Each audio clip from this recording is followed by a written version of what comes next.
សង្គ្រាមលើកនេះគឺកើតចេញពីវិបត្តិនយោបាយរបស់ថៃអំណាចរាជវង្សនិងអំណាចយោធាថៃកំពុងបាត់បង់ប្រជាប្រិយភាពពីបេះដូងរបស់ប្រជាជនថៃដើម្បីទាក់ទាញចំណាប់អារម្មណ៍របស់ប្រជាជននិងស្ដារប្រជាប្រិយភាពខ្លួនឡើងវិញពួកនេះបានមកឈ្លានពានខ្មែរហើយប្រឌិតរឿងបោកប្រាស់ប្រជាជនខ្លួនឯងនិងប្រទេសជុំវិញពិភពលោកថាខ្មែរឈ្លានពានវាមុនយើងមានភស្តុតាងជាច្រើនដែលបញ្ជាក់បានថាថៃឈ្លានពានចូលទឹកដីខ្មែរបាញ់រះចូលតំបន់រស់នៅរបស់ប្រជាជនខ្មែរដែលធ្វើឲ្យមានជនភៀសសឹកកើនឡើងជារៀងរាល់ថ្ងៃក្មេងជាច្រើនខកខានការរៀនសូត្រគ្រួសារជាច្រើនជម្លៀសចេញពីទីលំនៅរបស់ខ្លួនតែវាបានប្រឌិតរឿងជាច្រើនចោទថាខ្មែរយើងធ្វើសង្គ្រាមបែបអមនុស្សធម៌និងភាពសាហាវឃោឃៅដែលធ្វើឲ្យប្រជាជនថៃមួយប្រទេសមិនដឹងខ្យល់អីនិងប្រជាជនប្រទេសមួយចំនួនដែលស្ដាប់តែសម្លេងឃោសនារបស់ថៃបានស្អប់មកលើប្រជាជនខ្មែរកាន់តែខ្លាំងតែធៀបពិតវាទេជាអ្នកឈ្លានពានដែលធ្វើសង្គ្រាមបែបឃោឃៅបាញ់រះដោយមិនខ្វល់ថាតំបន់ស៊ីវិលសាលារៀនវត្តអារាមនិងប្រាសាទបុរាណរួចហើយវាប្រឌិតរឿងថាខ្មែរយើងដាក់យោធានៅតំបន់ស៊ីវិលនិងប្រាសាទបុរាណថាខ្មែរយើងយកប្រជាជនខ្លួនឯងនិងប្រាសាទបុរាណធ្វើជាខែលវាប្រឌិតរឿងទាំងអស់នេះគោលដៅធំបំផុតគឺបោកប្រាស់ប្រជាជនខ្លួនឯងរឿងដែលឃោឃៅបំផុតវាបានកំទេចប្រាសាទបុរាណដែលជាទីសក្ការៈនិងជាសម្បត្តិវប្បធម៌របស់ពិភពលោកយើងត្រូវព្យាយាមបង្ហាញឲ្យពិភពលោកបានឃើញពីភាពសាហាវឃោឃៅរបស់ពួកវាបងប្អូនខ្មែរជាទីគោរពជាទីស្រឡាញ់សង្គ្រាមលើកនេះគឺជាការឈ្លានពានរបស់យោធាថៃមកលើដែនអធិបតេយ្យភាពរបស់ខ្មែរគឺជាអ្នកការពារខ្លួនខ្មែរមិនមានបំណងឈ្លានពានប្រទេសណាទេមានបងប្អូនមួយចំនួនគាត់មិនយល់ពីច្បាប់សង្គ្រាមមិនយល់ពីយុទ្ធសាស្ត្រសង្គ្រាមគាត់ស្រមើស្រមៃថាបើយើងកំទេចទំនប់ទឹកអាថុំទៅយើងនឹងឈ្នះ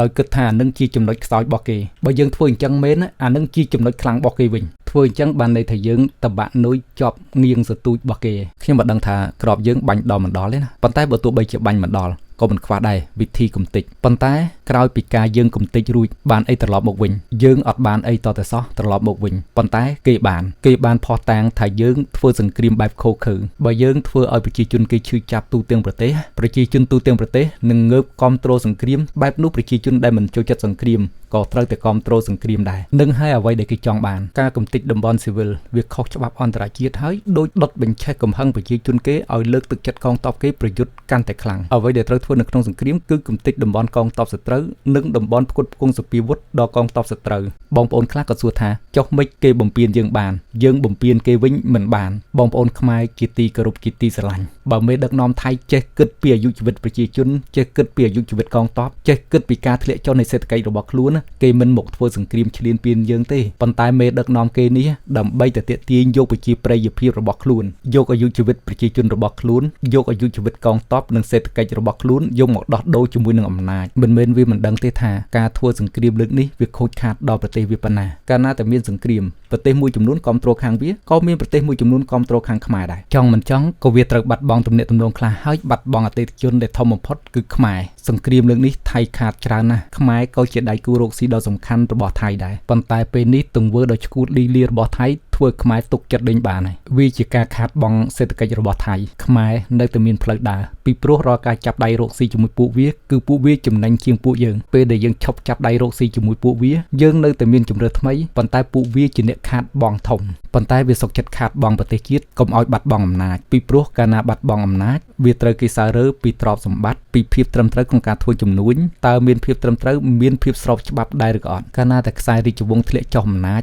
អាអ្នកដែលមានអំណាចតាមជើងខោខ្សែរាជវង្សក៏ភ័យខ្លួនដែរអញ្ចឹងហើយបានវាប្រឹងណាស់ដើម្បីទទួលបានការគាំទ្រក្នុងការឈ្លានពានខ្មែរវាប្រាប់ប្រជាជនវាថាខ្មែរយើងឈ្លានពានវាមុនដើម្បីឲ្យប្រជាជនវាមានមោទនភាពក្នុងការឈ្លានពានខ្មែរវាប្រមាថមើលងាយខ្មែរថាខ្មែរយើងសុទ្ធតែជាអ្នកសុំទាននិងជាកញ្ជះរបស់ថៃដែលធៀបពិតខ្មែរជាដៃគូរកស៊ីដ៏ធំមួយរបស់ថៃសេដ្ឋកិច្ចថៃរីកធំធាត់មកដល់ថ្ងៃនេះក៏ជាចំណែកដ៏ធំមួយរបស់ខ្មែរដែរថៃឈ្លានពានខ្មែរគឺខាតបង់ច្រើនមួយក្តារនេះដោយដាក់ប្រជាជនខ្មែរឲ្យភ្ញាក់ខ្លួនចេះងើបឈរពង្រឹងសមត្ថភាពដោយខ្លួនឯងពេលនេះខ្មែរទូទាំងប្រទេសដឹងច្បាស់ណាស់ថាមានតែខ្មែរយើងរឹងមាំដោយខ្លួនឯងទេទើបគេមិនអាចប្រមាថមើលងាយបានពេលនេះនយោបាយនិងសេដ្ឋកិច្ចរបស់ថៃកំពុងរង្គោះរង្គើហើយចាំមើលផលប៉ះពាល់ដែលបង្កឡើងដោយសង្គ្រាមថ ថៃវាទប់ជាប់អត់ហើយខ្សែរាជវង្សដែលកាងតែបកនយោបាយណាដែលគ្រប់គ្រងអំណាចខ្លួនដែលមានសម្លេងមិនដល់ 50% ផងហ្នឹងចាំមើលទប់ទល់សម្លេងមកខាងទៀតជាប់អត់បងប្អូនមិនមែនប្រជាជនថៃទាំងអស់សុទ្ធតែគ្រប់គ្រងខ្សែរាជវង្សនិងអំណាចយោធាថៃនោះទេគ្រាន់តែគេ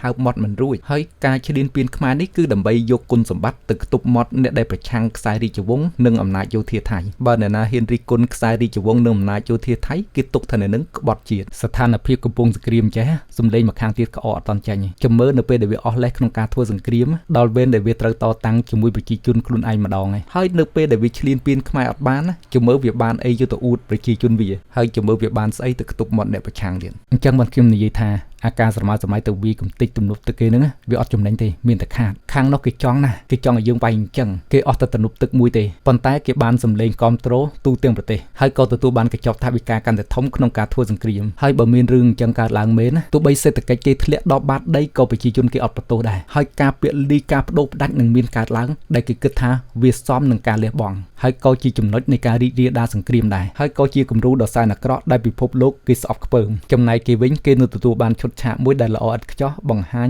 ទៅកាន់ពិភពលោកសង្គ្រាមនេះបងប្អូនពង្រីកកាន់តែធំកាន់តែខាតអាអ្នកចាញ់ក៏ខាតអាអ្នកឈ្នះក៏ខាតសង្គ្រាមកាន់តែធំកាន់តែរហាមអាអ្នកឈ្នះក៏មិនបានប្រសើរអ្វីលើគេដែរគ្រាន់តែបានឈ្មោះថាអ្នកឈ្នះប៉ុន្តែក្នុងប្រទេសរហេមរហាមជួបវិបត្តិសេដ្ឋកិច្ចស្លាប់បង់អាយុជីវិតសល់ជនពិការក្មេងកំព្រាស្រីមេម៉ាយអញ្ចឹងហើយបានជាគេបង្កើតច្បាប់អន្តរជាតិទប់ស្កាត់ការរីករាលដាលសង្គ្រាមអ្នកខ្លះក៏នៅតែសួរថាអញ្ចឹងទុកឲ្យគេចូលបាញ់ងាប់នៅក្នុងផ្ទះទៅមិនពង្រីកសង្គ្រាមមិនមែនមានន័យថាទុកឲ្យគេចូលបាញ់សម្លាប់តាមចិត្តនោះទេសង្គ្រាមបើកម្លាំងប្រហាក់ប្រហែលគ្នាអ្នកដែលឈ្លានពានគេគឺគ្រោះថ្នាក់ជាងធ្វើសង្គ្រាមគេពឹងលើចិត្តសាស្ត្រនិងយុទ្ធសាស្ត្រមិនមែនដេញតបាក់ដូចត្រីឆ្ដោយ៉ាងនេះពាក្យចាស់ថាអូសទូកកុំឲ្យល្អានចាប់ត្រីបានកុំឲ្យល្អទឹកមានន័យថាទូកក៏ប្រើបានត្រីក៏ចាប់បានទឹកក៏ផឹកបានក្រៅពីការពង្រីកសង្គ្រាមមានវិធីច្រើនដែលអាចយកឈ្នះសត្រូវដោយខ្ញុំនិយាយអញ្ចឹងអ្នកដែលឈ្លានពានគេគឺគ្រោះថ្នាក់ជាងទាំងខុសច្បាប់ទាំងខូចខាតកម្លាំងកងទ័ពទាំងខូចខាតសេដ្ឋកិច្ចទាំងខូចខាតទំនាក់ទំនងខូចខាតទាំងទំនាក់ទំនងជាមួយខ្មែរខូចខាតទាំងទំនាក់ទំនងជាមួយអន្តរជាតិហើយកុំថាឥទ្ធិពលអន្តរជាតិមិនមានប្រសិទ្ធភាព